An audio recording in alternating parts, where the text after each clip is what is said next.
these meetings, if people have fun in the background, can you just mute yourself? There's some strange feedback. Thank you. Massachusetts Department of Public Health has advised residents to take extra measures to put distance between themselves and other people to further reduce the risk of being exposed to COVID-19. Governor Baker has issued an order suspending certain provisions of the open meeting law, Mass General Law 30A, Section 20. In order to satisfy the open meeting law requirements, today's Town of Mansfield Finance Committee meeting will be available to the public via GoToWebinar Mansfield Cable. The instructions for joining via GoToWebinar and the meeting notice on the town's website at mansfieldma.com, and then click on today's date on the calendar. To ask questions or comment during the virtual meeting, you must register and join the meeting via GoToWebinar and submit the question through the questions option in your control panel, or raise your hand to speak. Or you can send your questions to beagle@mansfield.com, or by phone during town hall hours of operation, 508-261-7370. It's important to us that you have a platform for your questions and comments, and that you receive accurate information in a timely manner. We ask that you allow 24 hours to response after these meetings. With that being said, our agenda is really just a continue from our meeting last week. So it's short but meaty. We're going to talk about the structure of the finances on the PFAS issue, the well improvements. We're going to go into the well efficiency, the highway and water division needs, and then the appropriation recommendations for the consensus fall town meeting. We are joined with us by not only Kevin Dumas and Farrah Lacasse, but Kevin, I believe Lee is there as well, along with Lynn Walsh, correct? Our financial advisor, or her, I'm not sure of her official title. So yes, it's Lynn Welsh, and she is the town's financial advisor through Union Bank. Okay. So we're going to start off with the discussion of the PFAS and well improvements with the DPW and the town advisor. Again, to frame this up, there was some questions remaining after our last meeting about the structure of the bonds and why we chose the way we did. Does that make the most sense? I'm actually going to kick it over to Mike DeSantis to frame this up a little bit. And then Kevin, it'll come to you, and Lynn can either present or go into the questions as to the best way. But I thought Mike would be in a position to frame it so all the public can understand where we're going.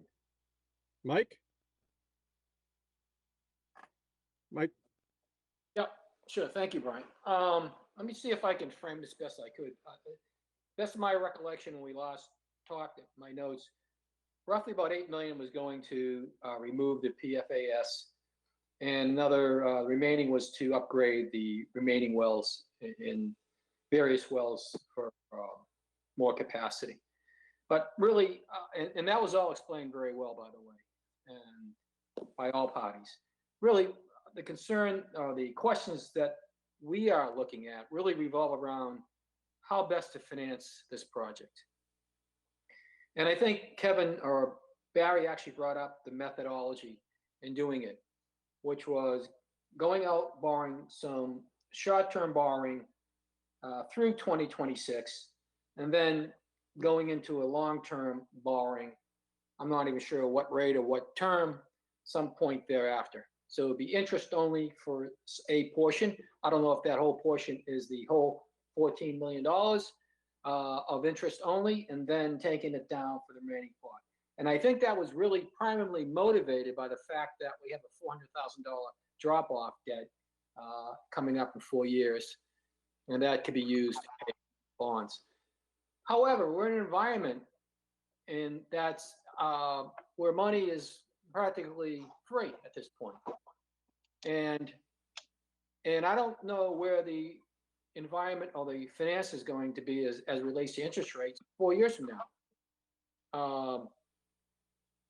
So the question that came to our minds was, why aren't we borrowing the whole amount now and locking in some of those rates that are have advantages to us today? If you look at the 30-year bond rate, for example, and that's, I'm assuming it might be a 30-year or a 20-year. I just don't know what your thoughts are. But if you look at a 30-year, the T-notes are running, I think I said 1.47, if you add a few bips to that, you know, because we're at AA plus, I believe, those rates are pretty attractive. And clearly, you know, most institutions, at least the institutions that I have worked for and with, which would include Citibank, Wells Fargo, First Chicago, and a number of large institutions, can structure mostly anything. I'm not sure if there's something prohibiting it, but I would like to know that. But, you know, clearly we could do a interest rate only and then go into fixed term, you know, in the 4-year period by taking down and taking advantage of those rates today rather than trying to gamble. So I'm asking Lynn Welsh if she could, number one, explain the thinking process behind the suggestion that we currently are looking at. You know, if we ran some comparative numbers where it's interest only, then going out and doing a fixed rate long-term bond 4 years from now and what that would look like, you know, versus taking down that whole amount today for that fixed term at the rates that exist today, and what are the advantages and disadvantages? So really, it all revolves around the structure on the we're not questioning, again, I want to make it perfectly clear, we're not questioning the removal of the capacity, we're only questioning or asking help enlighten us about the structure. Why does it make sense to do it that was suggested earlier versus taking a look at it as an alternative? Thanks, Mike. Kevin, we'll kind of kick it over to you. Sure. Lynn? Thank you, Mr. Chair, members of the FinCom. Good evening. And we're happy to be able to have our team here with us. And in addition to the members that the chair had mentioned, we also have Mark Cook here with us again tonight, the Highway Divisions Manager, as well as the Water Operations Manager, Kurt Gaffney, with us here in room 3AB at Town Hall this evening. But particularly to Mr. DeSantis's point, we have Lynn Welsh, W-E-L-S-H, is the spelling of her last name. She's with Unibank. I've had the pleasure of working with Lynn for almost 2 decades now, as well as Mr. Lacasse on matters such as this. And we're happy that she's able to be here with us and to be able to talk a little bit further about the details of what we talked about at our last consensus meeting. So at this point, I'm going to get up and move over, and Lynn Welsh will be coming down and introducing herself to you and getting into the explanation. So at this point, I'll turn it over to Lynn. Brian, can we get, wait, I was going to say, one of us can come off.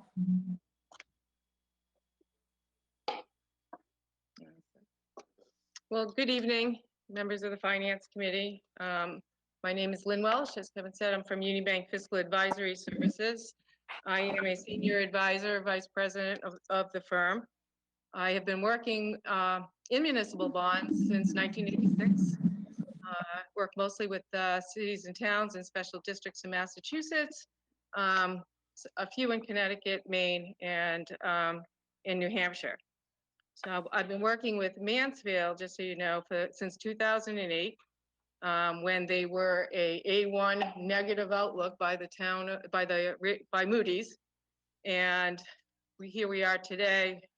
I've assisted in 55.4 million in bonds, and we got our great AA plus credit rating. And I do give a lot of kudos to your finance team here. And I just want to give an overview of where the numbers, when they were presented to you, and where I was coming from as far as running those numbers. The objective being to minimize the impact of the water rates over the next 5 years, and to see what was the best way of financing to achieve that goal. So we did so looking out, you know, it is, we said, you know, we could issue short-term debt, as you've been told. We can issue bonds. When we look at issuing in the bond market, even though rates, and I do absolutely agree with you, we are running into, it's almost free money. The 2% on the short-term note that was presented to you was really an average of financing short-term notes over a 5-year period, because we issue notes 1 year at a time, and then you go back out to bid to the banks, and there's no guarantee that you'll maintain the same interest rate that you received on the first note. Obviously, if rates go up, your interest cost would go up as well. So that 2%, and it is an average over a 5-year term, and that's what we were looking at, is where are we with the water rates now? When does that debt come off? And how do we basically even that out without really hitting the water rate payers? And then the second exercise was what would the bond issue look like years out, not as we sit here today. And it would be predominantly interest only, because as we structured it to have the least impact on the water rates up front would be to do a minimum principal payment, which you have to do. The IRS requires that, of $5,000 for the first 5 years of the bond, and then it would be level debt for the next 25. So we were looking at a 30-year level debt issuance.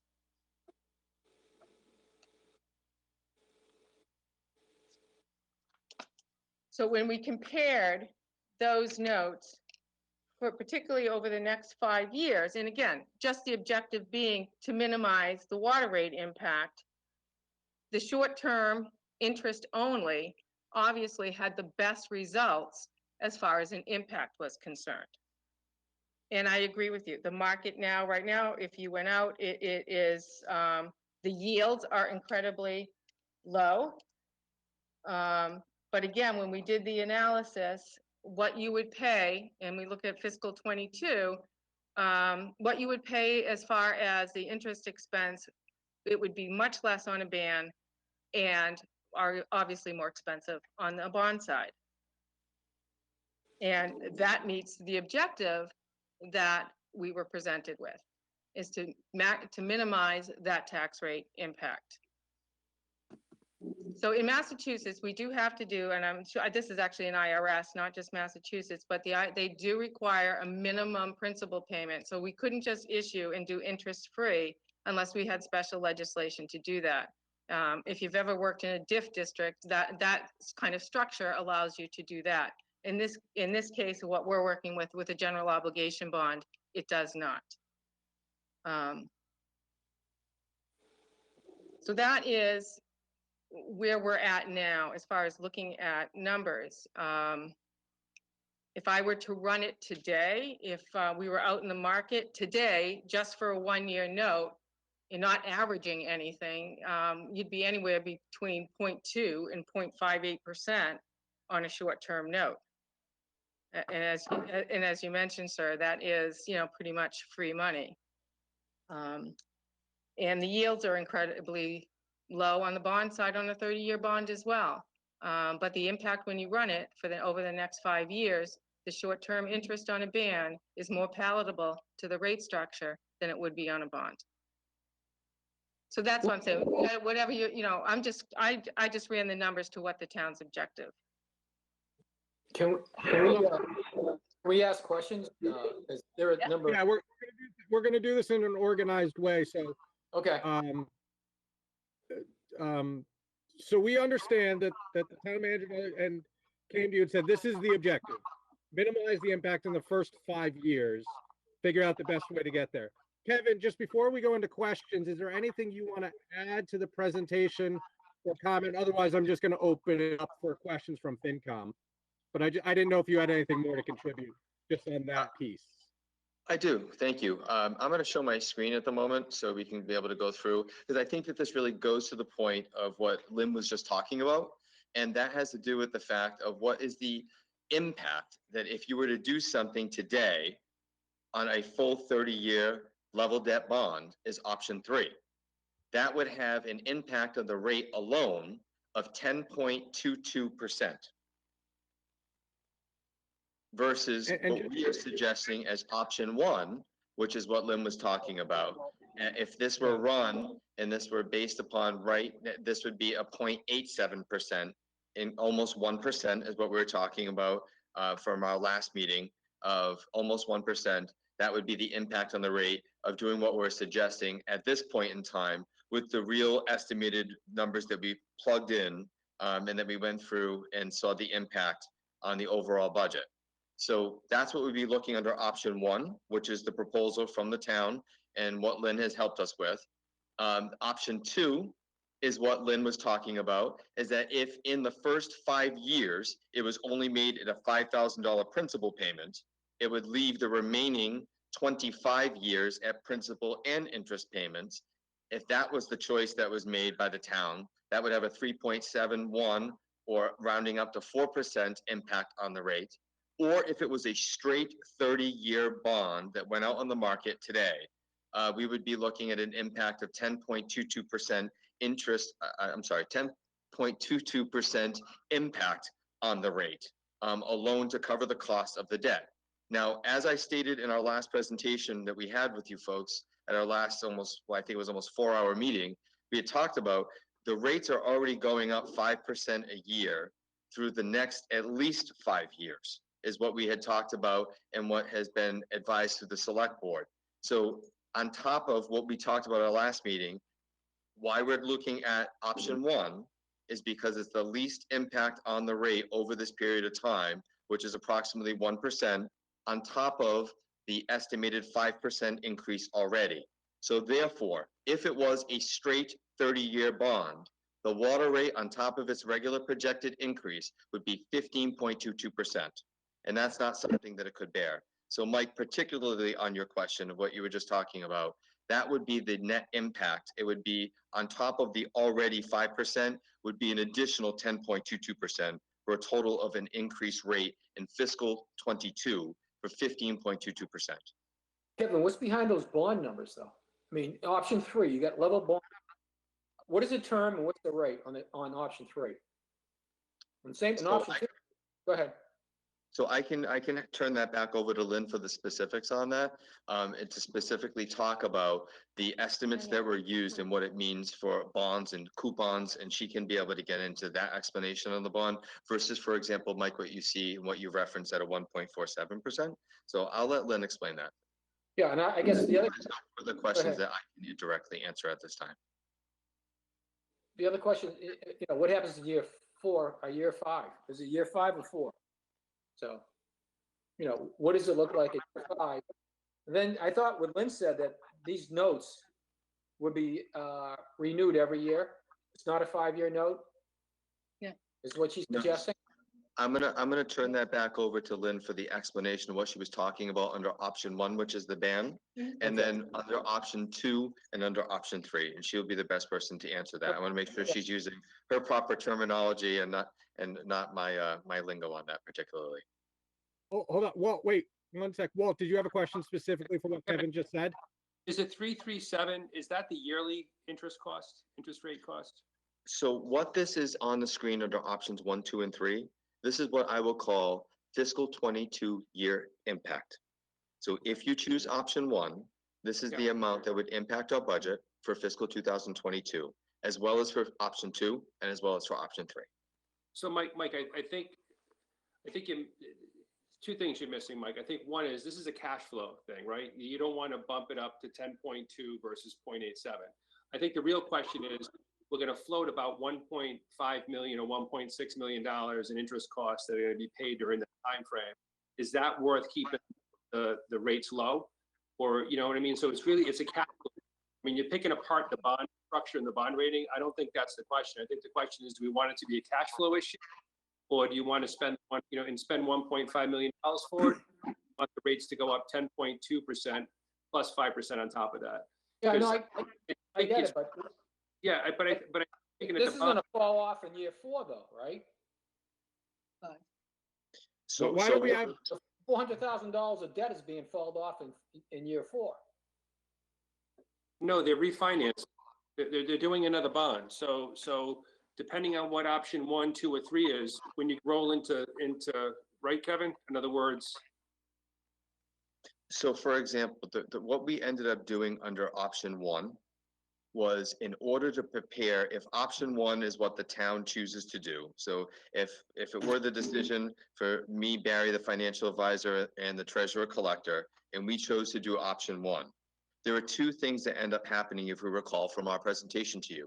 And that was with the cost of the $337,800. Okay, what we need to gear up for, folks, is what happens in year 5. So what happens in year 5 is approximately $400,000 of debt falling off. So the question then is, Mike and to Walter, what do you need to do to get ready for that? So you don't hit a cliff of a major rate increase in the 5th year. So we're raising, on top of the $337,800, we're raising $100,000 a year, as explained in our meeting, each year, fiscal 22, 23, 24, and 25, which equals for $400,000 to equal in fiscal 25, the $400,000 approximately that comes off in debt service to come up with the full payment of what we're going to have to come up for the regular bond, which will end up being over $800,000 in year 5. So we're raising $100,000 a year in the budget, easily on top of whatever our debt service is. So by the time the 5th year rolls around, we have enough money that we've built up over 5 years, the money that we have for the band to pay project costs, right? So the dollars that we're raising for the note is paying for the project costs so we can actually do our projects and get them going.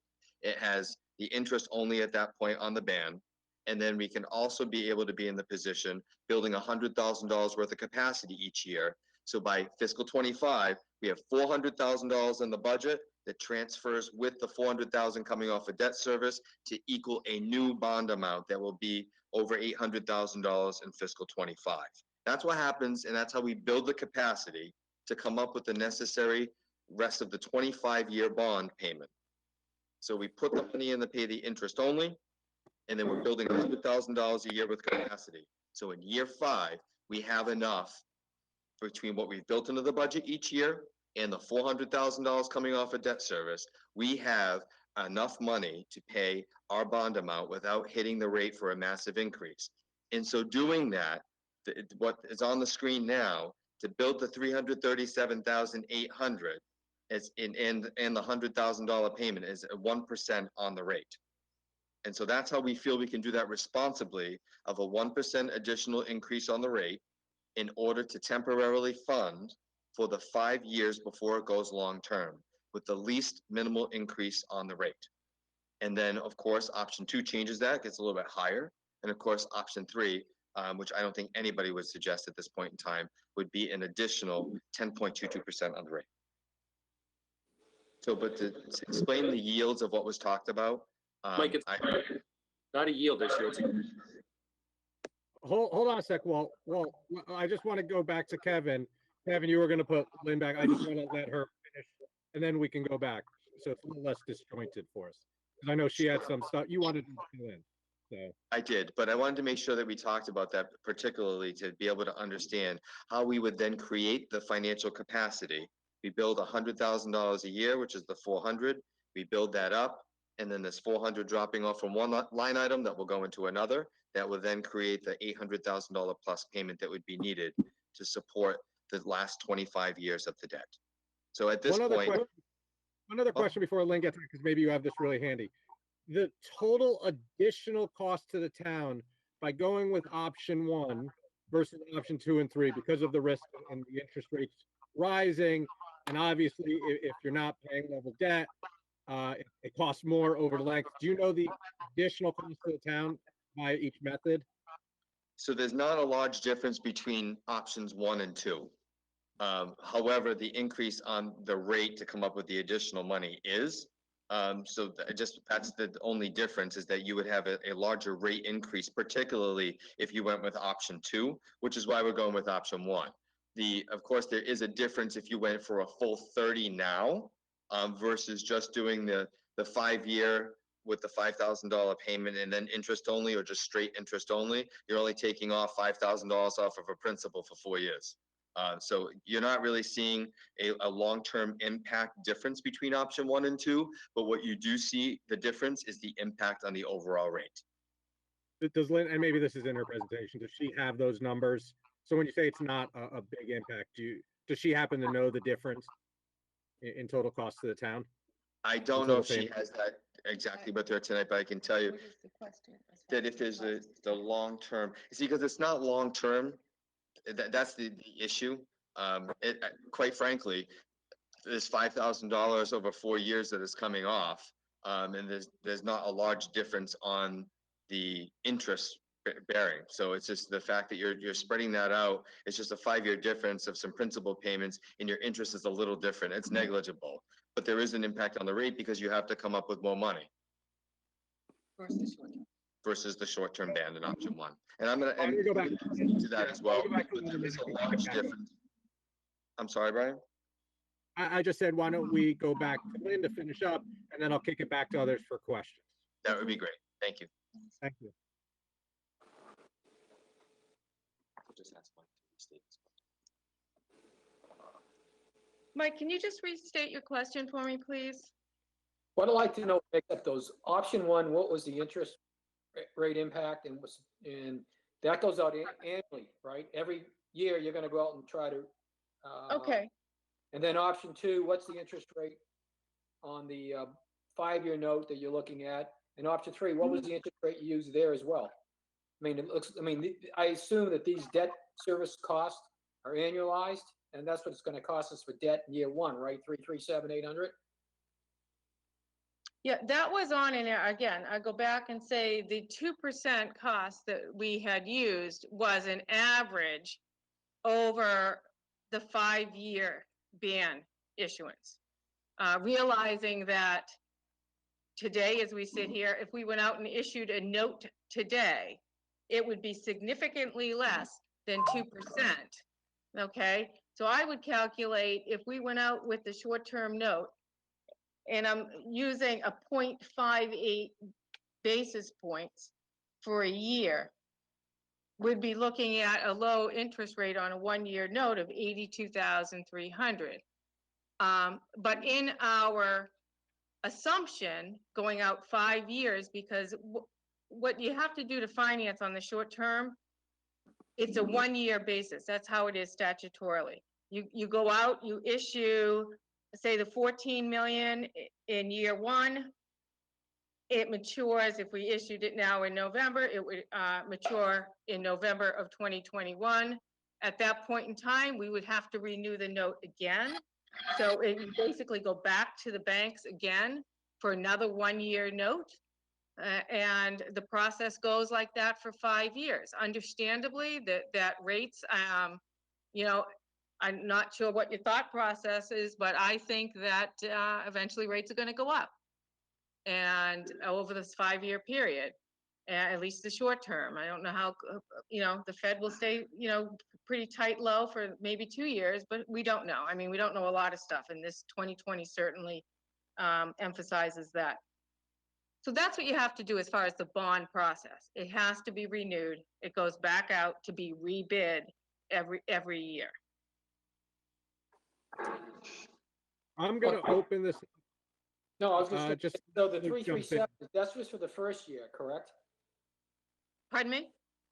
The cash flow in it that you're using, interest, is gonna be 337,800. That's the interest cost. Yes, yes, using an average coupon of 2%. Yeah. Using two, yeah, okay. But, and then in year, option two, you got 489. You know, saying, what rate did you use there for 5 years straight? So for 5 years, okay, so now understandably, this was, we won't issue the bonds until 5 years out, okay? So the coupons, the average coupon on that run is a 3.33%. It does not factor in, again, I'm looking at 5 years out, and it's with the assumption that the interest rates are gonna go up. Could, No, So but if you look in now, you tell me that the interest rate today on a 5-year note is at 3 point, would you, 3 point some, wow, that's no, unbelievable. I'm talking about a 30-year level debt service bond issue, 5 years from now. Oh, 5 years from now? Yeah. I thought you're renewing your, option because- two was, go ahead. Right, that was issuing 5 years of notes and then going into the bond market with a for a 30-year bond, short structure, $5,000 principal for the first 5 years. And then the remaining balances levels out for the next 25. Yeah, when we don't know what that number, is, right? 5 years from now, We don't know what the rates are gonna be 5 years from now. right? And you're using. That seems awful high, 5 years. Well, I mean, what you're not factoring in on the debt service, okay, here is, what brings down that average coupon is when this coupon in the yield, okay? And the difference, the delta between that is what we call the spread. And what's developed within that spread, it would be a premium, most likely, when you went out to bond, that now statutorily, now you can take that premium and apply it to reduce the par amount of the bonds, okay? But there's no guarantee that you get a premium. Yeah, I know. You could get a par bid. So we're just trying to be as conservative here going out for 5 years, just to give you an idea of, again, objective being, what is the best way to minimize the impact on the water rates? And I understand. Right? Mike, let her finish. Mike, let her finish. I just want her to complete her thought. Okay. No, go ahead, Mike. Go ahead. No, you're saying on the short term, what's the impact on the short term basis? Clearly is using the lowest, I understand using option one would do that. Although there's a risk there as well because you're going out annually. And I assume there's also fees associated with each. The fees I would think would grow on each one of these options. Option one would have the highest fees. Option two would have the lowest, next highest fees. And option three would have or the lowest fees because you have to do it once, right? I mean, so the other thing is that I don't get is on a level bond, if you went out 30 years today on a level bond, what rate did you use on that for that 30-year period? If I went out absolutely in the market today, Yep.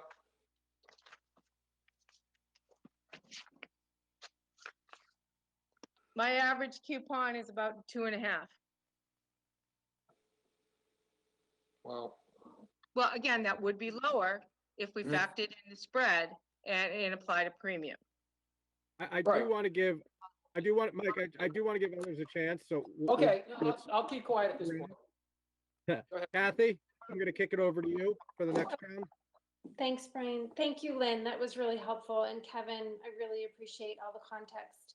If you don't mind humoring me for just a second, I'm going to summarize some of the things that we just talked about. So what you guys are doing is basically building capacity between the budget and also debt service to try to minimize the impact on the rate. And so what I'm hearing is that there's an aversion to shocking the water rates upwards. And so the trade-off with doing that is assuming interest rate risk in the bond market.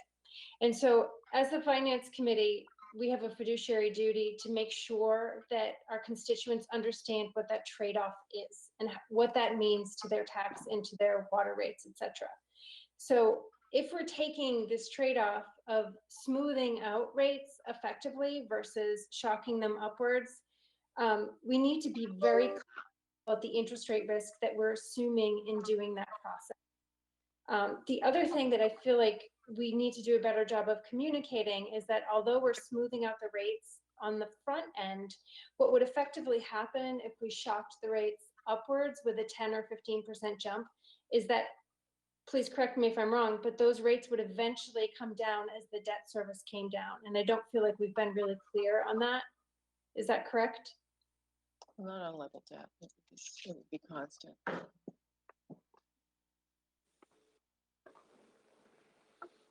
So I think what the important point for that is that there will be continual, and this is important as we relate to the capital improvement program, there's always going to be constant improvement to the system. So, certainly Kurt Gaffney, a water divisions manager for over 20 years, has put an extensive amount of work into the distribution system, into the treatment process. So part of what we have to continually do, Kathy, as I know that you see on an annual basis, that there will continue to be more improvements done to facilities, more improvements done to well sites, water main replacements, issues of replacing hydrants, the list can go on and on. So what I don't want to do, just like what we're doing in this case, for example, that in year 5, when $400,000 is coming off of debt, we're putting $400,000 of that back on. So a lot of the things, so what we're not looking at, this debt as proposed, no matter what it is, has an impact on the Water Enterprise Fund for a period of 30 years. And even within that period of 30 years, there will be each year some that will be falling off. But in each one of the project years, whether it's replacing vehicles or making distribution system improvements or whatever the case is, there will be additional investments that need to be made into the system. So long-term, by not putting off projects, of course, right? If we delay projects and we delay maintenance, we only know that it's going to cost longer in the long run. But I don't want to mislead people to think that there's going to be a massive drop-off in the rates as we're going through this process. I completely understand. I think the committee and, with your help and certainly with Lynn's help as well, we just need to make sure that we're being really deliberate between shocking the rates and also assuming that interest rate risk, because we could similarly see an interest rate risk shock of 200 basis points, which would be really meaningful for the town's budget as well. So we need to balance that risk return trade-off, which I think is what Mike was kind of getting at. Sure. So to the average household, right, if their water bill went up 10+% versus if their annual taxes or if their water bill went up, if water rates had to be significantly increased because we issue 5 years from now and interest rates are 300 basis points higher, what would that be? That kind of scenario analysis, I feel like we have to play that out so that we understand the risk here. And so Kathy, for that point particularly, I'm going to turn that back over to Lynn in just a minute so she can explain that to you, because that's part of the analysis that we do in speaking with Lynn and be able to look at where the market is, where we think the market is going. So I'm going to turn that back to Lynn. But particularly, there's also another item to be very concerned about. And this is actually factually something that happened here in the town of Mansfield previously. As you know, when the Water Enterprise Fund now, about $6 million for the Enterprise Fund, you can imagine that typically, we need to collect exactly at least $6 million worth of revenue to balance off the $6 million of expenses. And that's how we operate the Water Enterprise Fund without impacting general government.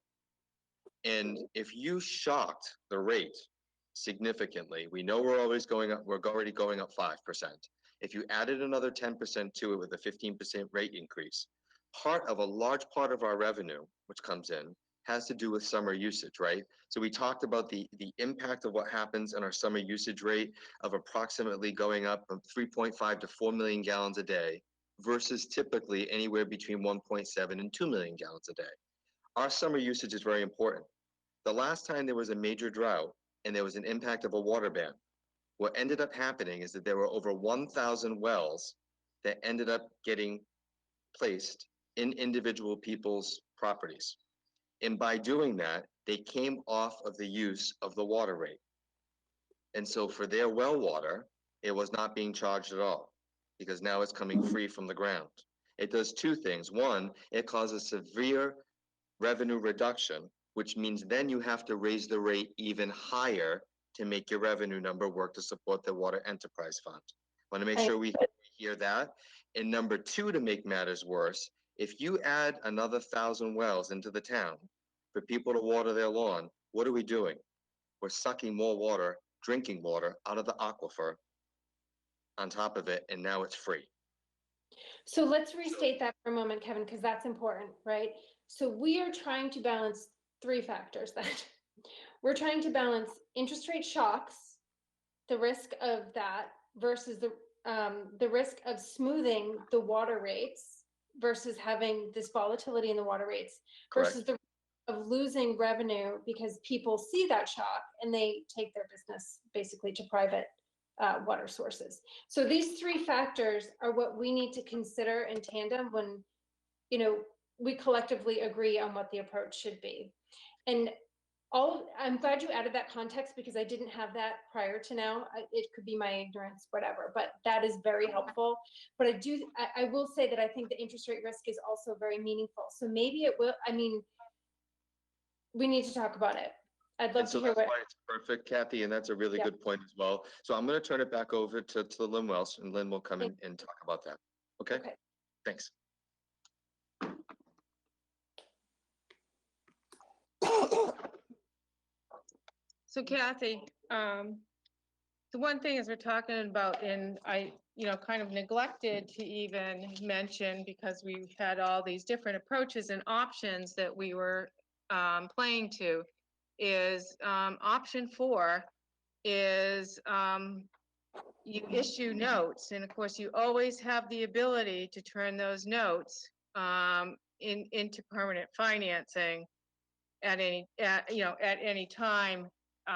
90 days before a note matures, you're allowed to issue bonds and take those notes out. If we did see, and we were, we did see that rates were starting to go up, and we had notes outstanding, we could always say, hey, you know what, guys?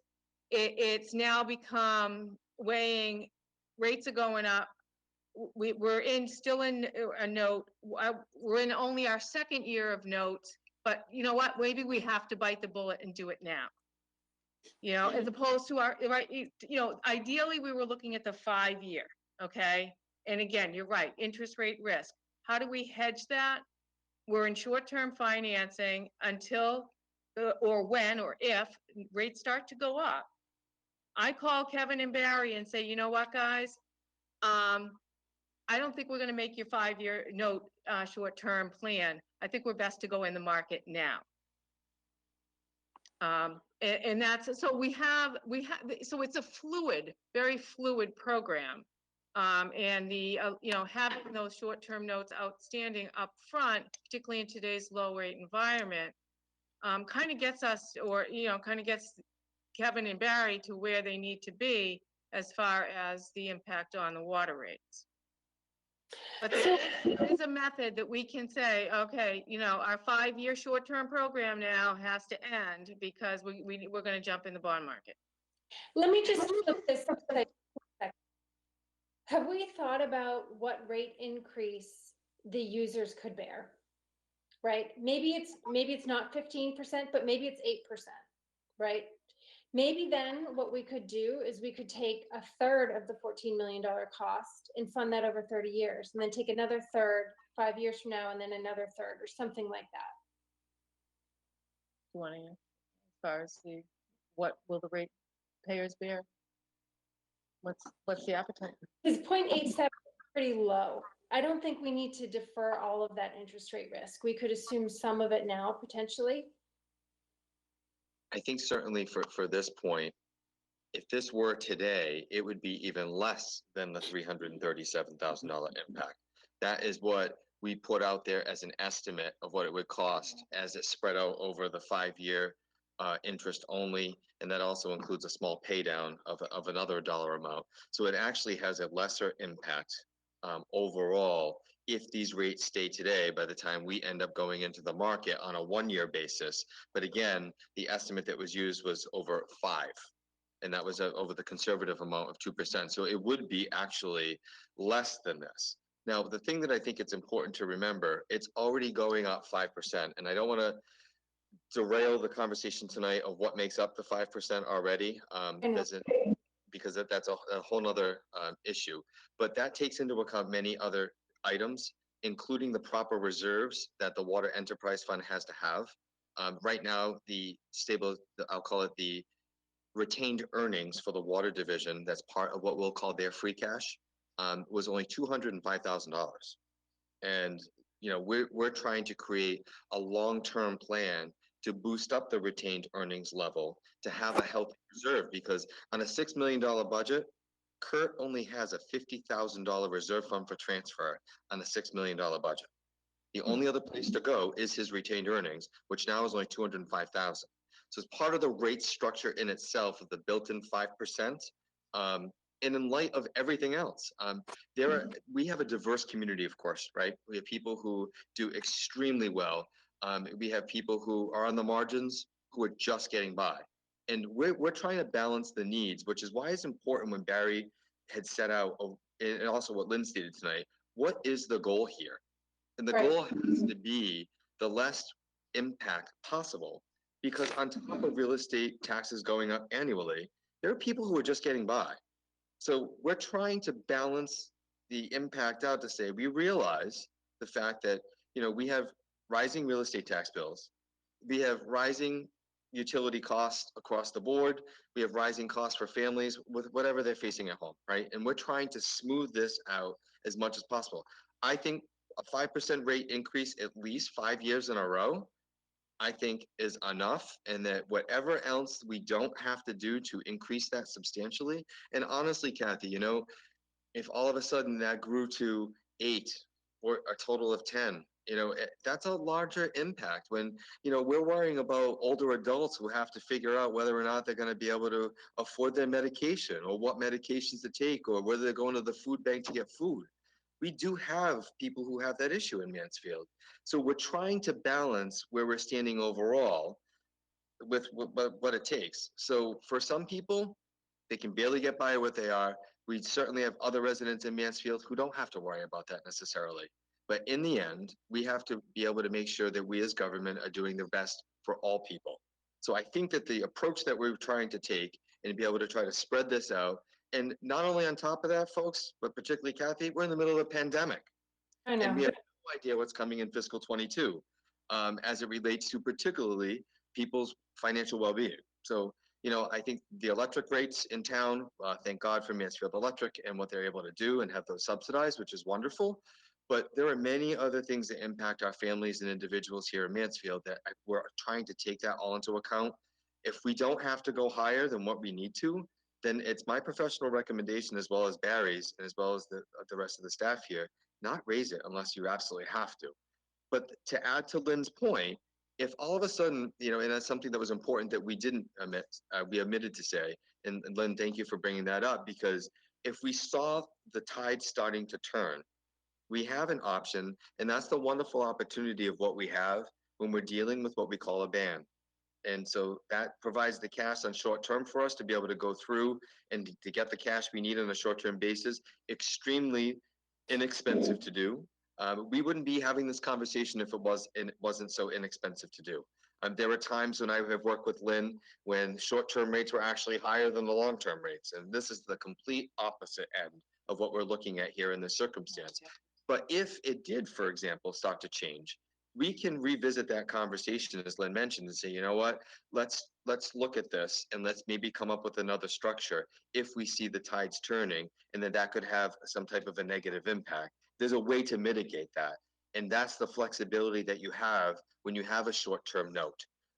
So those things are very helpful because also, Kathy, if there was some type of a windfall, here's another opportunity that we have, and that there's an opportunity where you could do a pay down.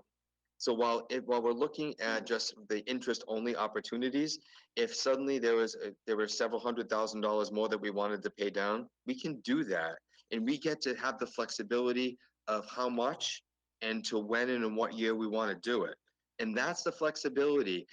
We never, prior to my arrival here in Mansfield, the bans weren't even a discussion point with FinCom. And I know that I brought it up, and it's a way that we were able to short-term finance $660,000 worth of improvements to the Plymouth Street Fire Station, $330,000 worth of improvements to Memorial Hall, $550,000 for a fire truck, and about $220,000, I believe, for the rehab of Tower 1.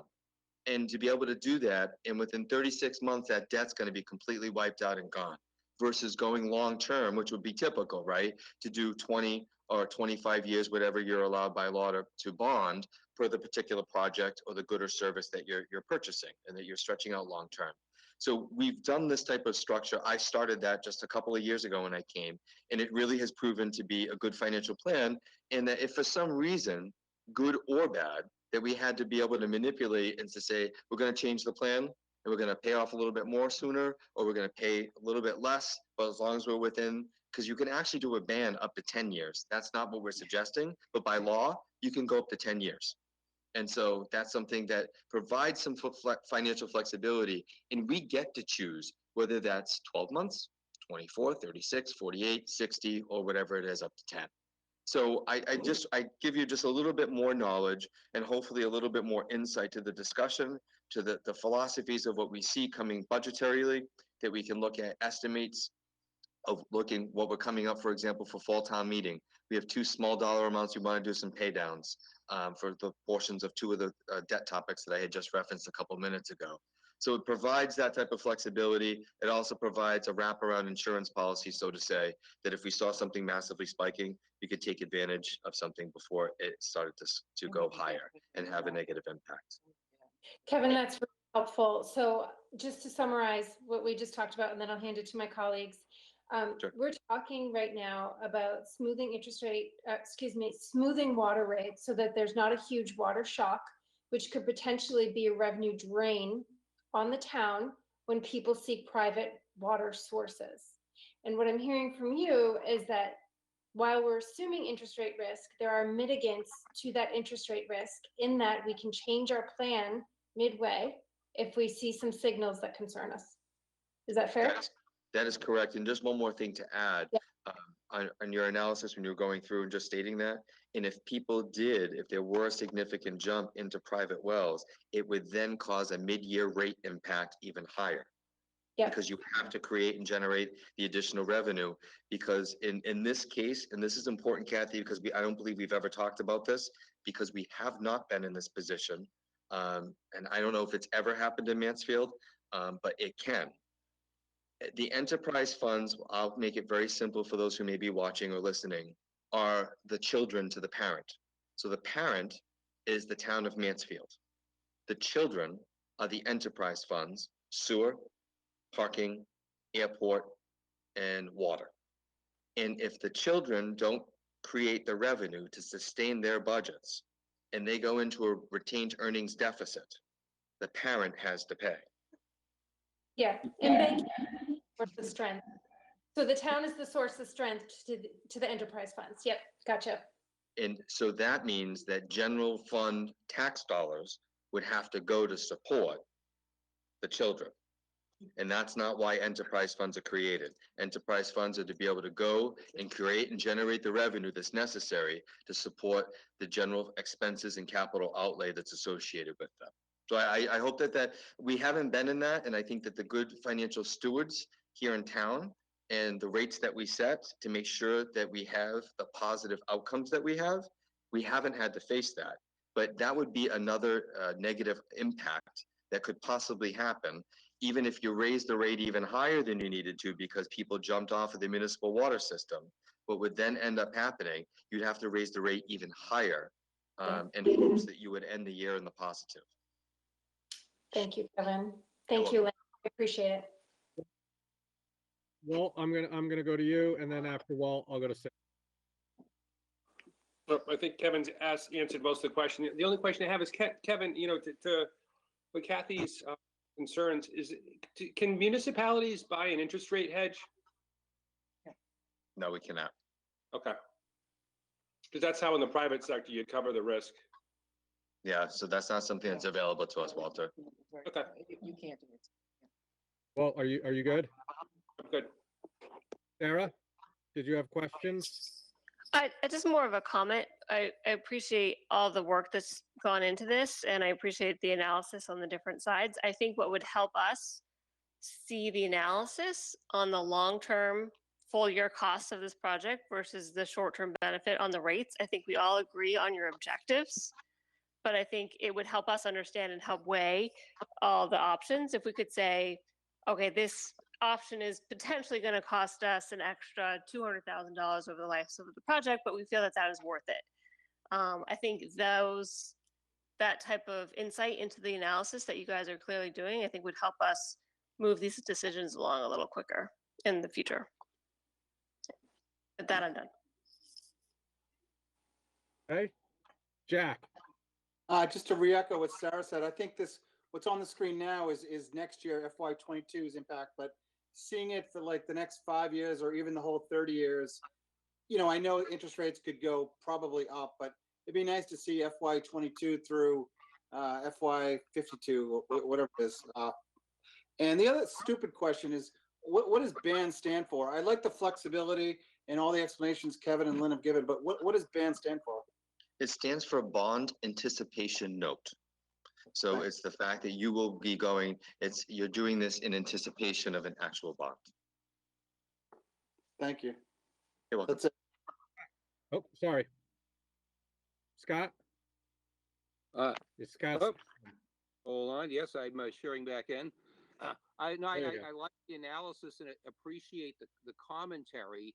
Although what I'm sort of hearing from some of my colleagues, and good questions, but our time frame for making a decision, like the decisions are going to be made next Wednesday at the consensus meeting, and then on the 7th we're going to go to fall town meeting. I mean, we're wrapping this stuff up now, folks. We're not going to have a time, I think, for Kevin. Tell me if I'm wrong, but we don't have time for a lot of additional meetings.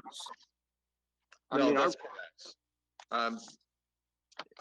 I believe that in the end, if you look, Lynn, if you can look at your options on these, and if you take into current pricing as if we went today, Okay. the 30 versus option 2, which would be the 5-year, and then the Yeah, difference on Hold that. on, get that. Yeah, so we Yeah. can get that. That's It's relatively not much of a difference. It's still within the same million, I believe. I think it's still about 25 million. So it's several $100,000 worth of a difference. Mhm. Long-term of the debt impact, and where most of that comes into play, it's within your first 5, right? So if you're only paying, look at option 2, for example. It's actually a really good example. That with the 5-year $5,000 payment and then just interest, it's about $489,000, right? If you just do a regular bond, 30-year bond right now, it's $835,000. Mhm. So that's really the difference, because once you go past year 5, folks, principal and interest payments run the rest of the 30 years just as if you did it today. So the only difference is in the interest cost and any type of principal payment that you would be making at the beginning. That's the only difference. So to Jack's point, years 5 through 25, it's still going to pretty much run the same. There's not a large difference. It's what happens at the beginning that you're not making principal interest payments that are a significant amount. You're only pretty much paying the interest plus $5,000. So that's you're deferring your principal payment to year 5. That's all. That's the only difference that you're making. You're still spreading out the interest from year 5 to year 25. I'm sorry, from year 5 to year 30. So I'm gonna go back and see if anybody has any last questions, then I'm Well, gonna make a I statement. actually hadn't Sorry. finished. Well, Kevin jumped in. It's a good explanation, but I'm still looking at the timeline of when we have to make our recommendation, and I don't think we're going to meet again before the consensus meeting where the recommendation's got to be made. Am I correct in that, Kevin?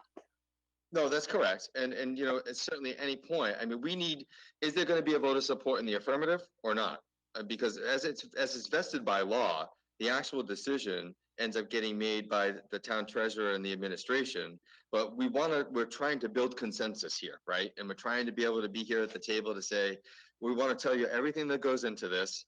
What are the positive impacts of doing something, and what are the possible negative impacts of doing something? And what do we really think about it? And that's why I think it's important when we look at what's the shared screen in front of you tonight. What's the difference of doing it now versus doing it later, right? And we can show you how there's some stopgap measures that we can take. But the difference in this is that if you want to go long term, right, you've got to come up with a significant amount of cash that the treasurer collector is going to pay the debt next year in fiscal 22. And if she were to have to do that, it's over $800,000 that you have to come up with. This is very simple. If you want to go through and do a 30-year bond, you've got to come up with about $800,000 in fiscal 22. What does it do? It significantly impacts the rate, right? So we know that. That's factual. If we want to try to smooth this out and have the least rate impact possible, we're going to smooth it out, and we're going to do interest only with a small amount that we're going to pay down. And we're going to do that, and we can start that in fiscal 22, and it's not going to cause a massive impact on the rate. So there's really a simple discussion here. Do we want to really impact the rate, or do we really not? And I think that if we can have a conversation between those members tonight and to focus, there's no need of whether we need the project, folks, right? So CIP committee met tonight. We know the vote was taken in the affirmative. We need to deal with PFAS. We need to deal with well improvements to get more capacity out of these wells. So if a well system goes down, we don't have to worry about it. If we can get another 1,000,000 gallons out of Walsh wells and something happens to Kate Springs and you got to shut her off, then you lose 940,000 gallons at Kate Springs. Walsh wells can produce 1.5 million, right? So we need the capacity, we need to deal with the PFAS, and we need to deal with the vehicles. If the answer to that from CIP tonight, correct, was yes. Yes. Yeah, CIP This board has to voted in say- the affirmative. So then this board Okay. has to say, do we want to raise the impact on the rate significantly or not, folks? And that's really Okay. the discussion that we need to have. And from a finance point of view, it's not just the cost, right? It's not just our overall cost of the cost for 30 years. From a finance point of view, we don't want to save people money on financing and break their budget in the process now. So the idea of how much money are we asking people to give us now, and then what it's going to cost us to do that is a very legitimate finance concern. And keeping the rates and the increases down, I know is a huge concern. And well, hey, we don't have the selectmen here to tell us their opinion, but I pretty well know what that is as far as minimizing the increases. And that's from feedback they get from residents. I'm going to make one quick statement, and then I'll entertain motions, but I do have a quick question, Scott. CIP met and you took a vote, Yes. correct? The CIP can you- did vote to recommend the project to both this committee and to the selectmen. Yes, we did. Was it, I'm just curious, was it unanimous? Absolutely. Okay. Questions So were asked, again- questions were answered. And again, we did not discuss the tenor of the financing. The fact that it's going to be financed, not a CIP discussion. So the projects were advanced unanimously by the committee. So let me make a quick statement, and then I'm going to open it up and entertain motions. First of all, I think as Mike said at the very opening, I think if we said all along, we are not questioning the underlying need. Not once have I heard any member question the need for this, or the PFAS, or the wisdom of increasing the efficiency and effectiveness of the well. We're just questioning the structure of the payment. Again, as a reminder to those listening, this, and I'm going to lump it all together with the vehicle stuff, it's $14.5 million of time spending. We've spent less than 2 weeks looking at this issue as a finance committee. We were notified on a Friday in the afternoon and then had a meeting the next day. I'm sorry, meeting the next Wednesday. And now the second meeting. We have not overspent on time. We spent less than 4 hours at our last meeting on this issue. I have no issues as a chairman spending as much time as we need to feel satisfied in our recommendation to the town when you're spending this much money. And I leave it up to the committee members as a whole. If you came back and said, I'm still not satisfied, I need more, I would say, okay. We're, again, $14+ million. This isn't a $100,000 project. This isn't one vehicle. This is a lot. And we have a fiduciary duty to give our best insight and acknowledgement on the issue. And if we don't feel we have the answers to make that judgment, we have every right to ask them. So not one question that I feel is out of line. The time spent was not out of line. I think the questions were great, but it's up to you as committee members to decide whether you have the answers that you need to make and take a vote or make a recommendation. So with that being said, I'm open to any requests from the FinCom. We could, by the way, Scott, we always could have another meeting if necessary. I Well, get your point on. That was my point. It's like, if we want to have more, we have to meet again before our consensus meeting, which is fine with me. But I am open to anybody who would like to make a motion. Walt? Or make a motion. I mean, really what it comes down to is the interest rate risk, and it's the $1.5 million in interest that we're basically that we're gonna spend over the next 5 years versus a 10.2% interest rate shock. And then Kevin said the number of potential customers a gallon is just being reduced, right? Mhm. And at the end of the day, it's probably a wash. Would I like a little more analysis for something? Yes, I would. But when you look at it, you probably say, okay, 1.5 million. If you lose, 20 or 25% of the customers that water their lawns, that $500,000, $1 million a year, compound that over 5, 10, 15, 20, 30 years, et cetera. Mhm. So my opinion is I think we move forward with this. You know, do I want an additional analysis? Yes, but I don't think it's going to change my opinion to vote for it. But I do think that people need to know that there is an interest rate risk, and we're going to basically probably spend about $1.5 million, $1.8 million in interest to make sure that we smooth it. And if there wasn't a pandemic, my position would be different. So I'm open to taking any motions from the committee members. Was that a motion, Walt? Did you make a motion? He was No. making a speech. But you can make it, Scott. Go ahead. Well, I move we advance the projects as presented. Do I hear a second? Jack, you're on mute. I see you raising your hand. I second. I have a second. All right, we're gonna do a roll call vote. I'm just gonna point and go. Kathy, how do you vote? I agree, thank you. Walter, Oh, I vote yes. Sarah, I vote yes. Scott, I vote yes. Jack, Yes. Mike, I'll vote yes on conditions. One, that we state that there is an interest rate risk. And two, that there's interest expense by going this direction. Now, it could be overcome by the things that Walter talked, and I think, Walter, you summed it up pretty well. But those are the two issues that I think you got to put a caveat. I'm gonna step in. I don't think you can put conditions on the yes. I don't think it'd be Yeah. contingent. Well, We I'm can just- note it. You can put You can conditions suggest on a that- motion, but you can't put conditions on your vote. I'm not putting Right. conditions. I I like to think make a note, we note it.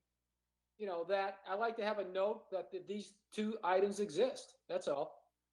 Nope, we will certainly note it in our write-up and in our discussions and in our summaries. Okay. And I, I'll vote in the affirmative then to move this and I will forward. vote yes as well. 2, 3, 4. So if my math is correct, 7 to 0, we vote to recommend and move this forward. All right. Let's continue on in the discussions. The Highway and Water Division, CIP, and the vehicle needs. There was a number of questions that we had developed to the last meeting that I had forwarded on to Barry for revision, for review, and for discussion. Most of them around why the need to go and get new vehicles. Have we looked at other things in terms of increasing our pay rates for party? What's the total cost if we go this route? So Barry, Kevin, I don't know if it's easier, maybe you address the questions and then we can open it up for questions from the committee members. Any of it? So thank you, Or Mr. Chair. Mark. At this point in time, I'd like to turn it over to our Highway Division Manager, Mark Cook, and I'm gonna scoot out and Mark's gonna scoot in. So hold on one second. Thank you. Good evening, Mark.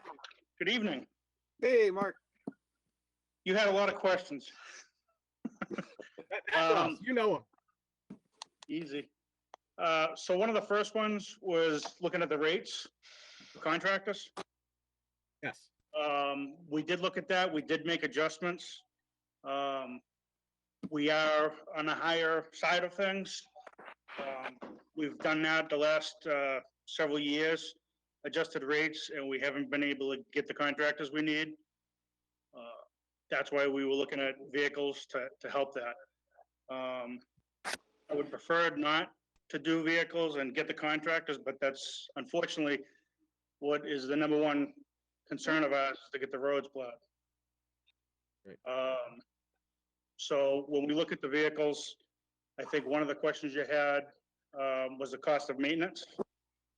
The cost of maintenance, upgrading these vehicles is not significant. The vehicles that the three of them, 3 of the vehicles, the snow vehicles from highway are already off the road. The cost was most recently very significant to keep them going. The newer vehicles obviously will have substantially less maintenance to them, being new. I have a list here. How do we match up with other towns? We are the highest, or one of the highest around the neighborhood for paying contractors. the payroll overhead overtime, are you talking just strictly town vehicles and town employees? Yes.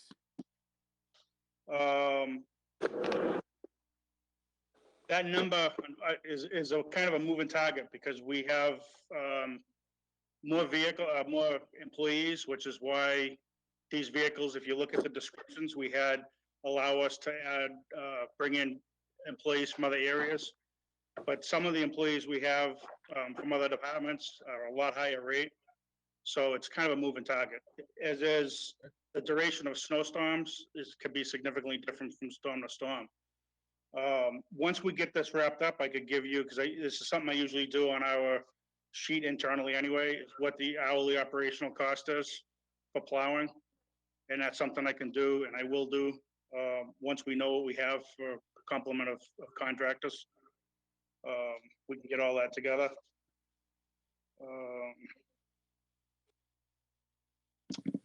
Finalized, again, the total size of the DPW fleet, there really is no change to that, as we explained the last time. The 3 vehicles from water, all we did is upgrade them from a 1/2 ton to a 3/4 ton and purchase a plow for them.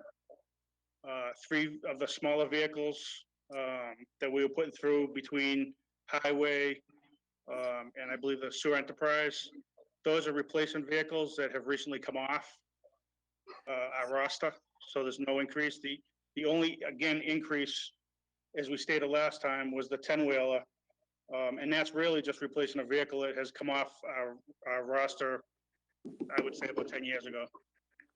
So there really is no increase in any vehicles. We've had a thing for some time now, when we replace a vehicle, we don't just add. That vehicle is being replaced because it's essentially junk and it's auctioned off, taken off our insurance roster. And in the past, we haven't done it recently, but I know like 20 years ago, when we were gonna add something and actually increase the fleet, there was a whole big explanation required by the town manager at the time. And that's not something we typically do.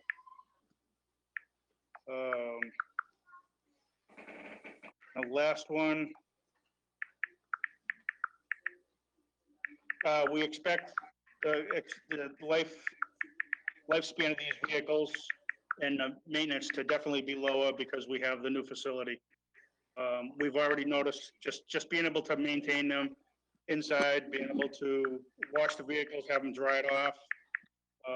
Although the temperature in the building, as we explained when we did the building, is down. I think it's set at like 48 degrees in the building, just enough to keep everything from freezing. But we definitely expect that life expectancy to increase. Okay. I think that's it, unless you guys have something else. That was the ones that we had gotten in advance. So what I'm going to do is just open it up to FinCom to ask if they have any additional. Scott, I see you waving a finger or a hand. And so we'll start with you. Scott? He looks angry at me. I'm Scott, muted. you now. can't hear I'm muted. Yeah, Mr. Feely. All right, we're gonna move on, and we'll come back to Scott as he figures out his machine. So, Jack, any questions? No, I don't. Thanks for your answers, Mark. I'm good. Thank you. Thank you. Okay, Sarah. Sarah, do you have any? No. Walter. Mark, quick question. What do we offer plow drivers to drive for third parties? And what do private businesses like a CVS, what would they pay them? What's the delta between municipalities and private business? That's a tough question. One of the things, we are on the higher side of things. The biggest difference all our rates are different depending on the size of vehicle. When you get into the private sector, landscapers that are doing like the commercial buildings, CVS, Rite Aid, the industrial park, they're not getting paid per hour, they're getting paid per inch. And with that, they have significant insurance exposure, liability exposure, because it's not on a roadway. Right. So like you is, there's a price for everything, right? People will do stuff, if That's the economics, right? The X and the Y axis. So is it $5 more an hour? Is it $10 more an hour? Is it $15 more? Like what is the break point of where we get, because if it's, $20 or $30 more an hour, then obviously buying the trucks is a smart move. If it's $5 more an hour, then maybe trucks is not a smart move. So I'm trying to say, okay, when I include the hourly town employees, when I include the actual physical costs of the vehicles, the maintenance, are we better off $5 or $10 an hour, or are we better off buying the vehicles like you're doing? I mean, personally, I'd rather go after the contractors, but right now we've increased our rates substantially, and we don't seem to be drawing contractors. That's our problem. And that's why we're going after increasing the vehicles from like a 1/2 ton pickup to a 3/4 ton pickup. That's what we did with 3 water vehicles to allow us to put a plow on it.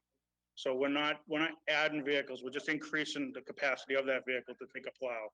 Yeah, so I'm not, I get, I'm just trying to get in my head, like, so I can support this. Is it, I know you've increased it, I hear, and I know it's different by vehicle, but let's use percentages. Is it 20% more to get people to come? Is it 30% more, or is it 5%? I'm just trying to say in my head, when I look at this thing, Yeah. Is it better to increase it because when it doesn't snow, we don't pay, right? And we're not liable for the maintenance on the vehicles of the third-party vehicles. So, and if we have a bad winter, we pay a lot. If we have a good winter, we pay nothing, right? So and you can argue, well, maybe we should buy the 3 trucks or whatever, or not buy them. That's what I'm just trying to think of. I'm just trying to get that thing, and I'm not trying to be difficult. I just like, if he said to me, "Oh, it's $30 an hour," and people, we need to pay 50, then to me it doesn't make sense. But if it's $30 an hour and it's 35, well, then it makes sense. So what we're seeing, our contractors are dropping off. There's a large contractor that we use from Taunton. Interest rates have been so low, he's been buying new vehicles in his fleet. He doesn't want to spend the $15,000 to $20,000 to equip the vehicles with snowplows. He's having problems getting his drivers to work the overtime. Our insurance rates, what our insurance company is requesting us is 1 million, 2 million policy. So that basically puts out any of the small operators, the owner operator, the homeowner that has a pickup truck. That was a lot of our plow contractors years ago. We also require workman's comp, and that's been a huge thing because we also require it for owner operators. They can exempt themselves, but unfortunately, if we hire them, they become our employee, and our workman's comp would have to pick up. So when you increase all these insurance levels to protect the town of Mansfield, we're cutting down on our pool of people that can plow. And the other big thing that we have is we pay a lot more than MassDOT. The problem is if we do a snowstorm, we might take 6, 10, 12 hours, depending on, every storm's different. The state has no problem with these vehicles parked under overpasses for 10, 12, 15 hours, getting paid idling. So although we pay more, we don't give them a fraction of the hours they get from the state. So if you had a vehicle, as you pointed out, the maintenance and all the upkeep on these vehicles, if your vehicle, if you owned it, was sitting, being paid $150 an hour under an underpass on 495, idling, sipping fuel, where would you rather be? And that's what we're fighting. Not to mention that we are having a problem where we can't pull, trying to get a contractor to come from Fall River to Mansfield to plow during a snowstorm, it could take them 2 or 3 hours. Currently, our contractor that's in Taunton, it takes 2 to 3 hours to get some of his help from New Bedford to Fall River up. So we're not unique. I mean, that was last year. MassDOT had a problem. They had signs all over all the interstates advertising. There's a lot of towns that did that. We decided this year we were going to go out early. We adjusted our rates. We went out early. I've got a couple of people that have called, shown interest, but I haven't seen the contracts yet. Okay, thank you. And last year, Walter, Okay. if, to be honest with you, if we had a big significant snowstorm, long duration storm last year, we would have had a serious problem. Okay, thank you. Oh, I take back again. Yeah. A couple of things. One, on our vehicles, You already Really? spoke. No, we're not going to be able to experience some of that savings until a few years down the road. I mean, we had vehicles that get 9, 10 years old and, the maintenance costs would be through the roof. I think, we're going to have to wait for a while before we start to see some of that significant savings where the ability to keep our vehicles garaged and to have the facility to maintain them is going to save us money, but it doesn't save you on newer vehicles. It usually saves you on really older ones. And the second point I want to make is this isn't an either or. We're increasing our capacity to be able to plow, but we still have to have contract. We're not bringing it all in-house. We're just, I guess, trying to create the capacity to not be completely devastated in a big storm. Oh, and by the way, the big truck and stuff, we're not going to have probably for the first few storms we hit this winter, would we? Doesn't it take a while, Mark, to get some of this stuff, especially the big one? So that big truck, as I stated last time, is most likely is we're kind of thinking ahead for next year. It takes a while to get those trucks built. The 3 smaller trucks, they're on lots right now. We just need the authorization to move forward with them. Yeah, but I mean, it's not going to be our whole plow fleet. It's what might potentially save our spot. But Mike DeSantis, do you have any Yeah, questions? I just have, a quick question that, following up with what Walter was talking about. So it's really not a question of how much money, because what we're paying today, and what we could, I mean, if we're paying 35 and we go to 60, sounds like we still couldn't get people, right? Is that what you're telling us? Based on that. If we doubled our reach today, I guarantee we'd get people. We wouldn't be able to afford to plow. We've gone up, like I said, over the last few years. I mean, we were one of the lower ones probably 7, 10 years ago. We've been steadily increasing our rates up. But the contractors, they play a game. I mean, last year I had a contractor. They had two pieces of equipment in Mansfield, 3 in Franklin. I called him up ahead of time. The rates went up. I showed him. He's like, you know what? I'm going to bring all my equipment to Mansfield. Franklin called him up and said, hey, you guys going to be in for this year? And he's like, no, we're moving to Mansfield. Guy's like, let me call you back. He called him back. He looked up our rates, told the contractor we're going to match Mansfield's rates. They stayed there. So it's just not raising rates. That's what we're saying. It's a more. mix of several things. Yeah. Okay. All right, I will, I don't have much to add, Mark. I appreciate the presentation, and I think you've made it clear. If it was just a matter of a little extra money, we would probably be able to get there. Oh, Kathy, I think I skipped You did. you. I'm sorry. It happens every now and then, because you weren't on screen. So Kathy, do you have additional questions? Kathy, go on screen. She's on there now. Okay. Thank you so much for the information.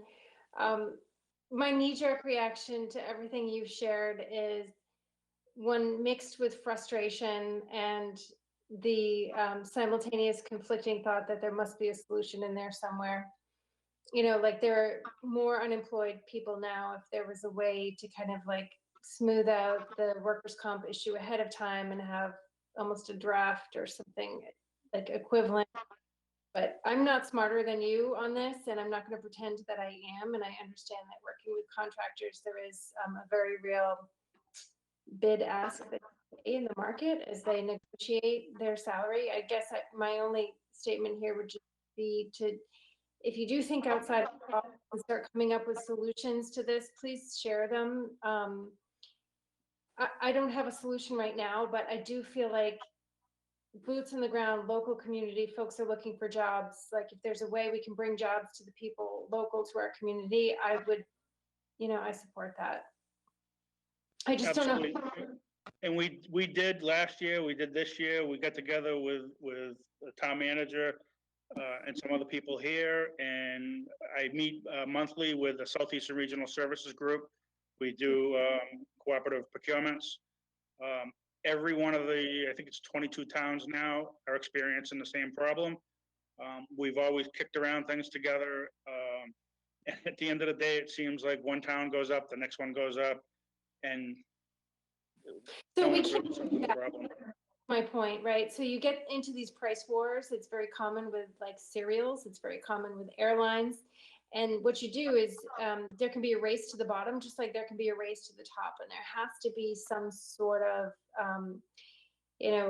circuit breaker in there to prevent that from happening. I don't know what it is tonight, but I know that that's a very bad situation to be in. It's not you're not negotiating from a position of power at that point.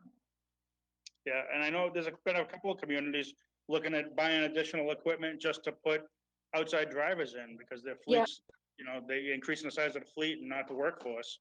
They can't afford both sides. We're trying to fill from other departments within town. I think that's a wonderful way to approach it. So I support that. Mark, getting these upgrades and the ability to add plows does not resolve the problem, correct? We will still, as somebody I think said earlier, we still need outside contractors. So the problem doesn't go away. Maybe it's just smaller. Is that correct? Well, we're looking at it this way. If we can't get the outside contractors to come in, how can we increase the size of the fleet that plow without Right. actually increasing the number of vehicles the town of Mansfield owns? So what we looked at was the water department, they buy half-ton pickup trucks to put the gear in the back and drive around and maintain wells.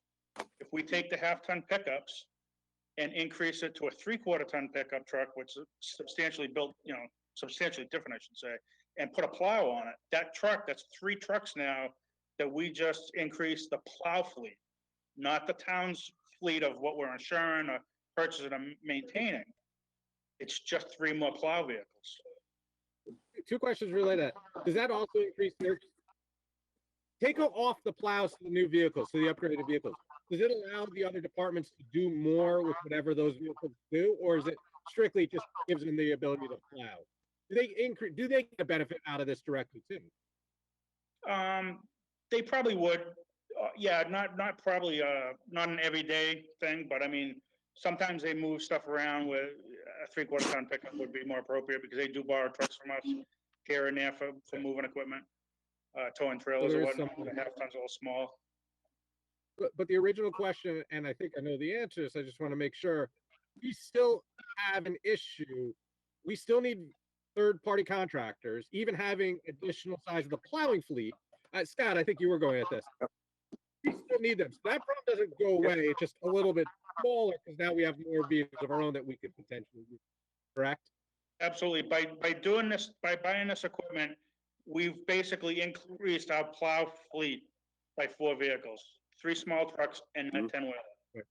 The overall size of the fleet really hasn't grown because again, even that 10-wheeler we had several years ago, Right.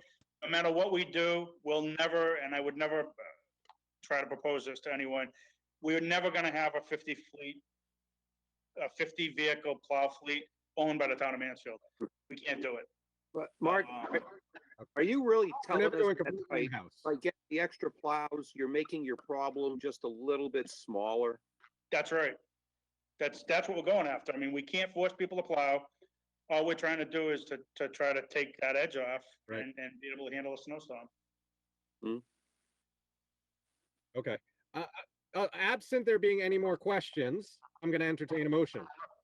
I move Anybody we like to make a recommend motion? that the project go forward in the purchase of the vehicles as recommended by the, I just did the CIP. I shouldn't make this motion.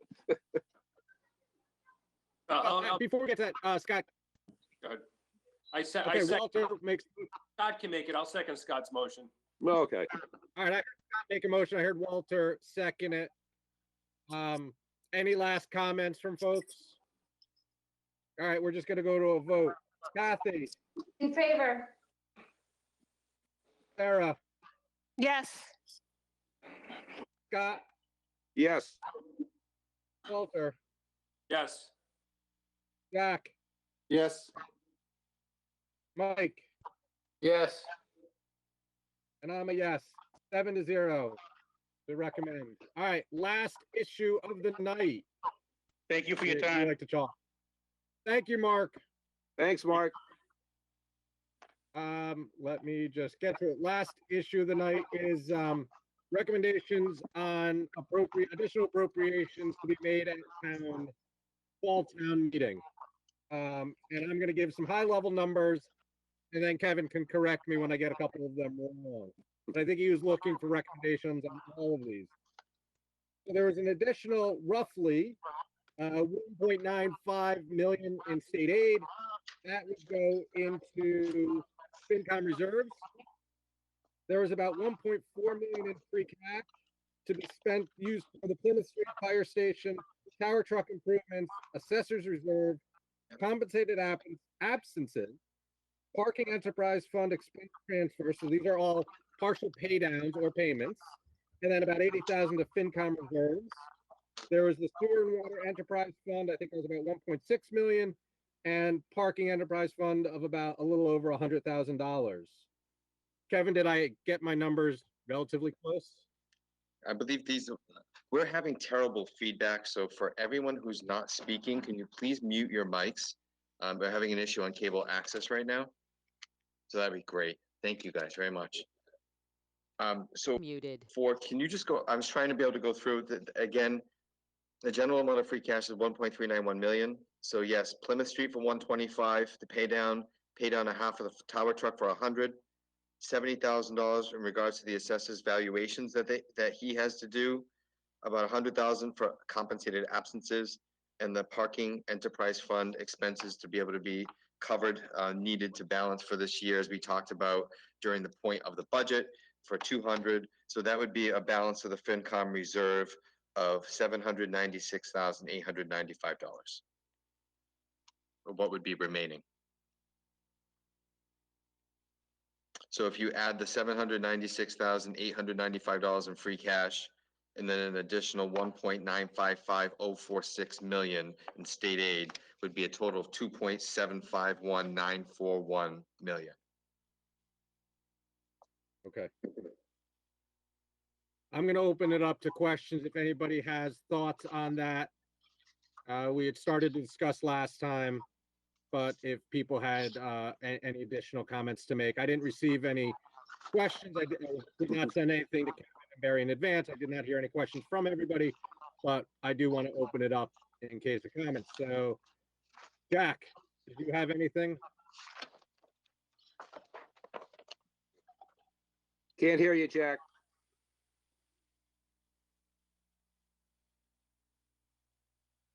I think the organizer needs to. Oh, there we go. You're good. I'm also, so Kevin, just to summarize, you're saying 2.75 million would go to FinCom reserves, approximately 800,000, and then about 2 million in state aid, right? That's correct. Okay, thanks. Walter, No questions. Sarah, No questions. Everything's been answered before. Thank you. Scott, I'm good on this one. Mike DeSantis, No questions. Kathy, None here. Thank you, Brian. and I have no additional questions. I understand, and Kevin, based on the last conversation, the motivating factors to give the town maximum flexibility by putting it into FinCom reserves in case, because we don't know what we don't know, and we do not know what's going to happen in the future. This gives the town and the schools the flexibility to address as many things as come up that we may be surprised at. And that was what was motivating this recommendation of yours, right? That's correct, Brian. Well said. I think that the point is that people don't realize that underneath the parameters, that if something came up, if it was decided, for example, that if this money was put into the stabilization fund, for example, what would have to happen if we needed access before the next annual town meeting in May or June of 2021, we would have to call for a special town meeting in order to be able to move those funds. So the thought process in listening to Teresa, our school superintendent, in addition to the concerns of the school committee, and then also the concerns of me and Barry and also the town accountant. We wanted to be able to provide the flexibility with FinCom if, for example, we also talked about if the care funds go away and the schools still have additional COVID-related expenses that they have to meet. The school committee was concerned that they didn't want to have to wait until May or June annual town meeting to deal with those. And then that way it gives the ability, very simply, for Teresa and the school committee to come to the FinCom and explain the case of what they've got. And it's still also, that was the same that would go for the town. And then it would also be the same to still stick with the goals and objectives of being able to go through and to be able to put some money back into the stabilization fund. All those things can still happen at the appropriate time at annual town meeting as well. It really, Brian, like you said, it really provides the financial flexibility to FinCom. And the expectation is, and I know we've all mentioned this, if nothing gets spent or minimal, the expectation is come annual town meeting next May or June, depending on where we are, a significant portion remaining would go back into stabilization. So that is still part of the plan that we had all agreed to in the memorandum of understanding of how we would use additional funding. So consistent with what original agreement was. That's correct. Okay. I will entertain a motion of recommendations. We're just going to do this as one package, not each individual, unless somebody has an issue with one or more. I'm seeing head shakes, so I think we're going to be good. Can I get a motion? I move we recommend the funds be handled in the FinCom reserve as described by the town manager. Do I hear a second? I second the motion. Jack seconds. Any last comments? We shall go to a vote. Jack, Yes. Walter, Yes. Sarah, Yes.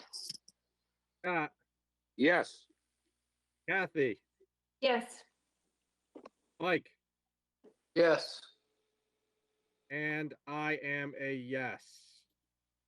All right, excellent.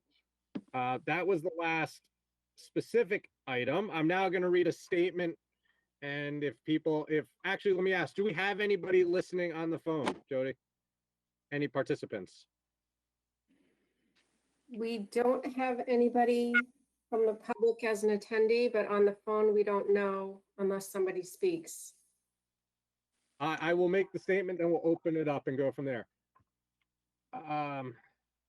It's important to us that you have a platform for your questions and comments during this meeting. Therefore, to ask questions or make a public comment during tonight's virtual meeting, you must have registered and joined the meeting via GoToWebinar. Let's skip that one.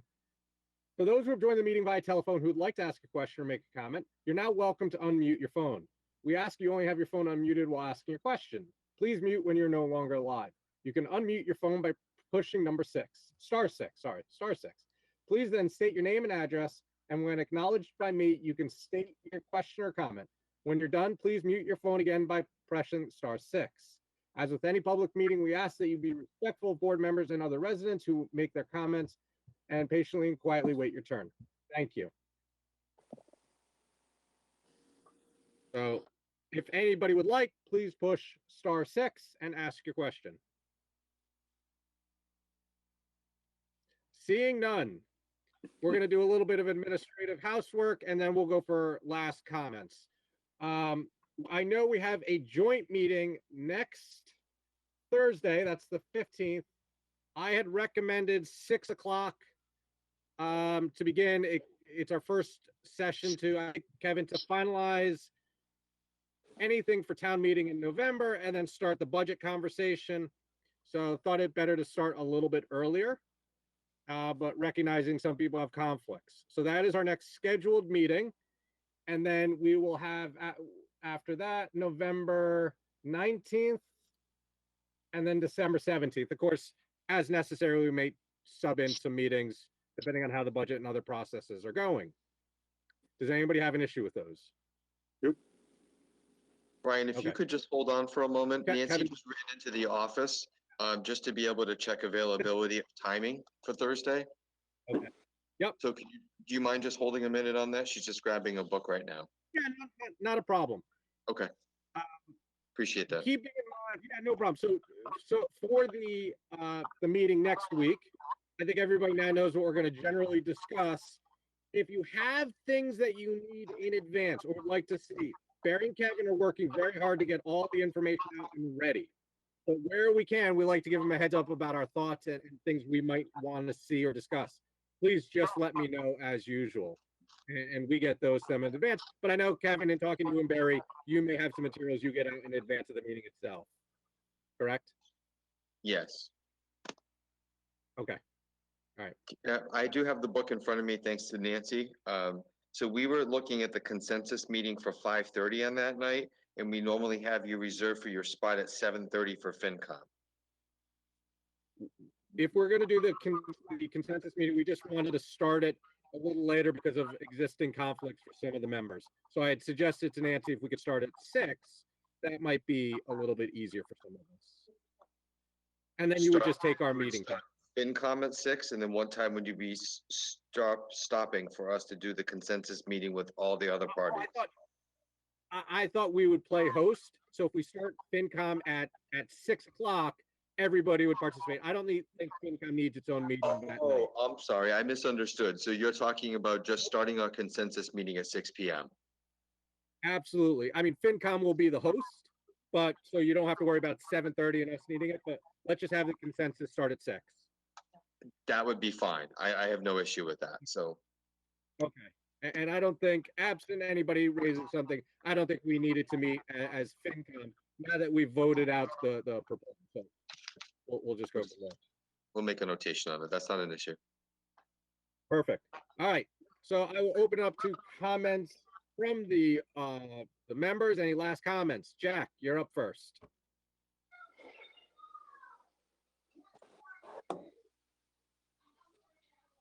Jack? You might Stand be on by. mute. Jack, stand by.